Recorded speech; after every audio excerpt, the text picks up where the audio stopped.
Welcome to my second channel. So basically,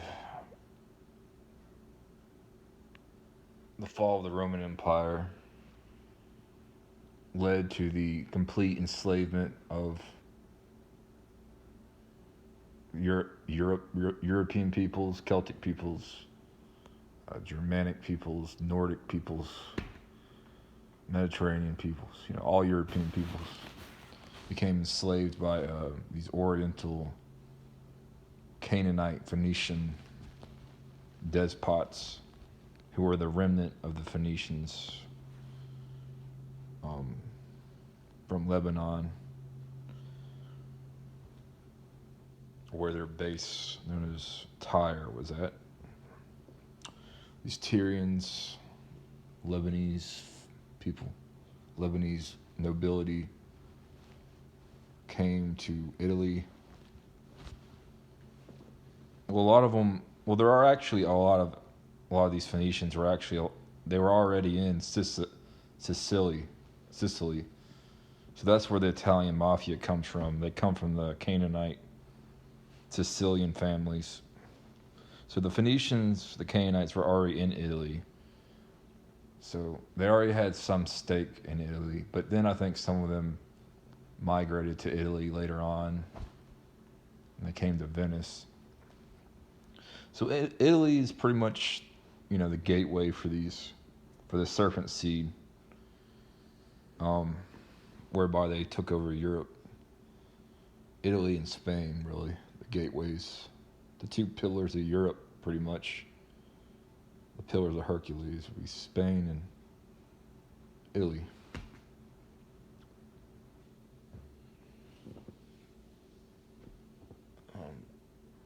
And then they migrated from Italy, and probably most likely Italy, not Spain. And they came and intermixed with Anglo-Saxon, Germanic peoples, the nobility of. They basically ruled the Holy Roman Empire. These Germanic families did. These Canaanite black nobility families ruled the Holy Roman Empire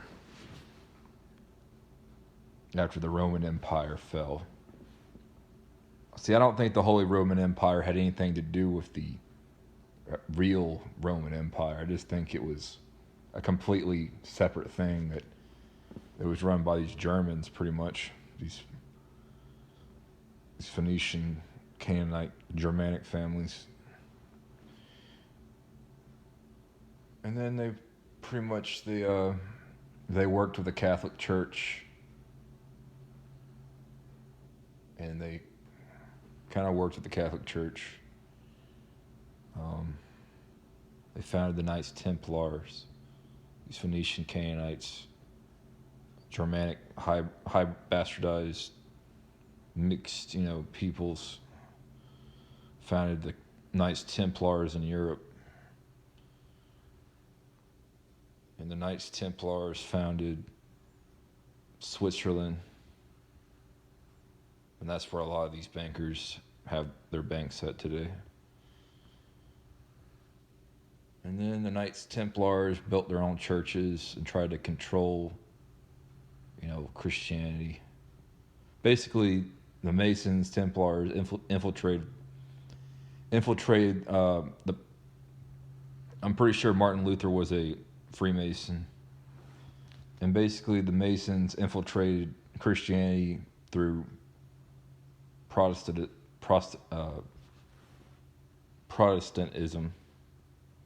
But they also infiltrated the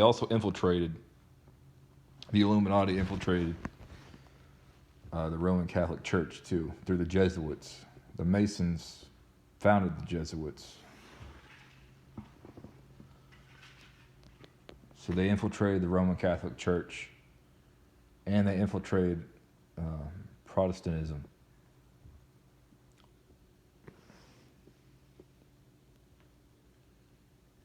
It was basically these Freemasons that built these cathedrals and stuff.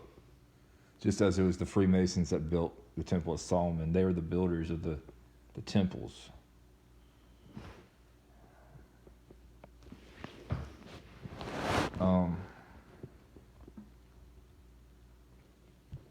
guess around the Middle Ages, they started. These Canaanites started. They started lending money, and then they started to control currency and finance.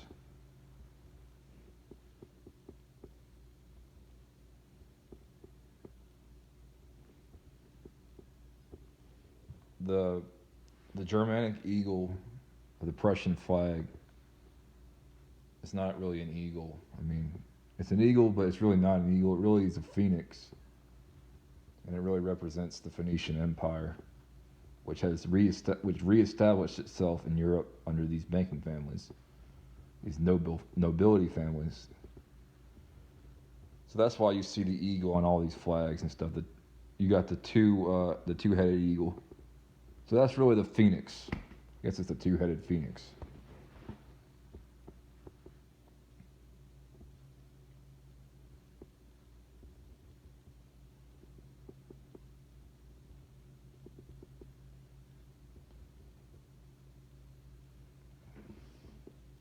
Then I guess the rest is history. They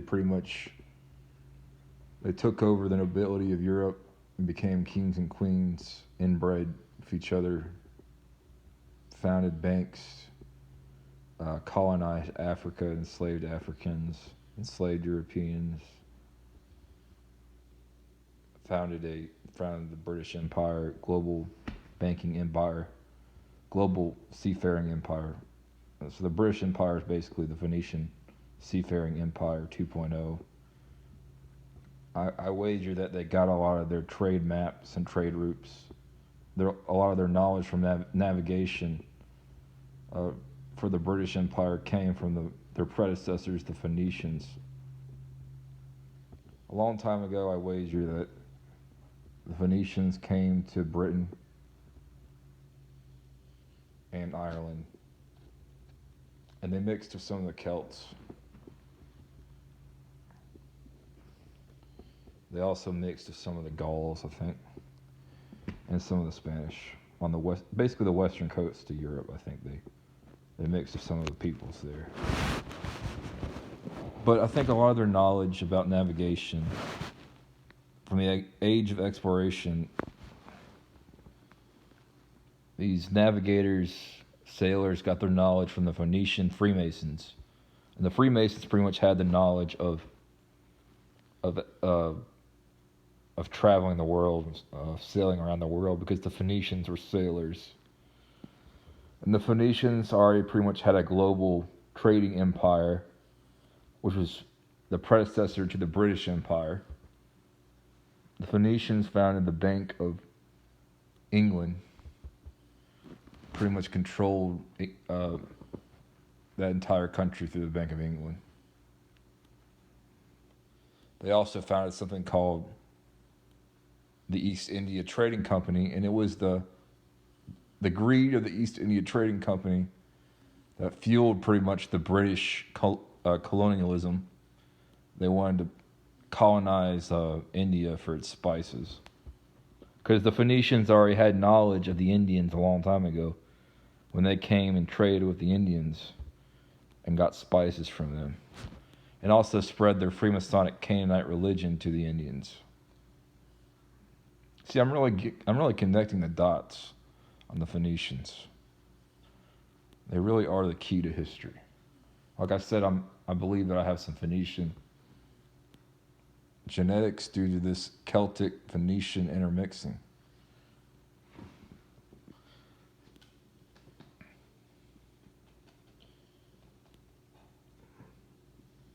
I also believe the Phoenician Freemasons, Canaanites, had knowledge of the lost city of Atlantis and knew where the location was, but they have yet to disclose where it actually is. But they know where the location is.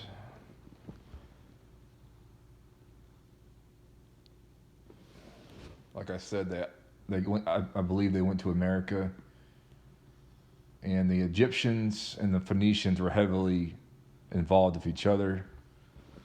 The Egyptians used Phoenician ships to travel, and they were basically allies. The Egyptians and Phoenicians were allies. They exchanged trade secrets. and also they exchange religious, secrets and stuff. So they were heavily involved with each other. I believe the Egyptians came with the Phoenicians to the Americas.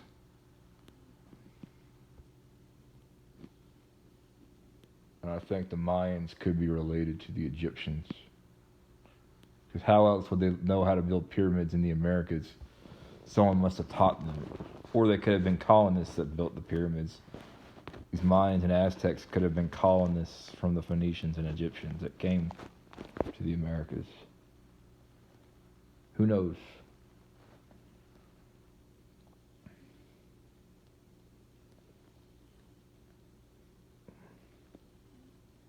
So I'm really connecting the dots of history. I've been doing a ton of research to really connect the dots. Phoenicians, Canaanites are really the keystone to the whole thing. So.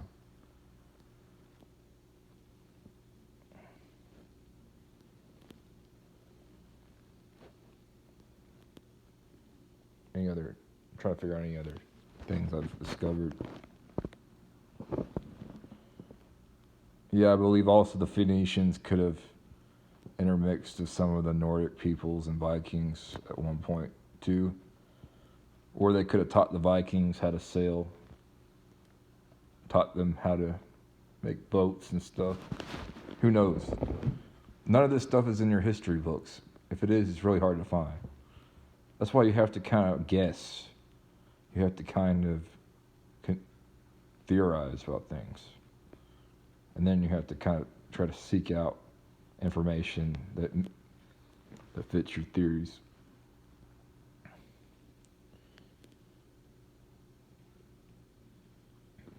The Phoenicians also knew that the world was flat because they sailed the world. They sailed the world around the world. They knew the world was flat.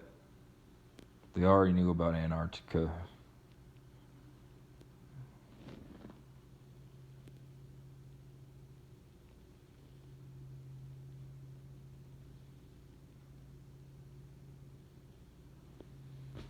The Romans are the enemies of the Phoenicians. And the Romans were the ones that destroyed Carthage. So that's why these Phoenicians have been hell-bent on destroying Rome for a while. They hated the Italians for what they did to their empire.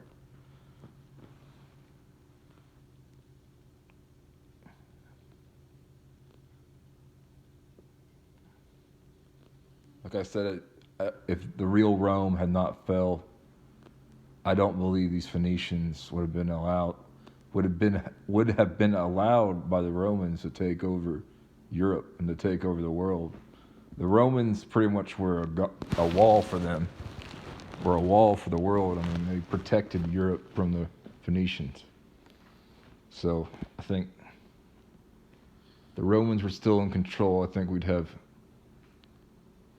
a lot more of a, somewhat orderly world, more of a just world. We wouldn't have this Oriental Masonic Canaanite despotism we have now that is currently ruling over us.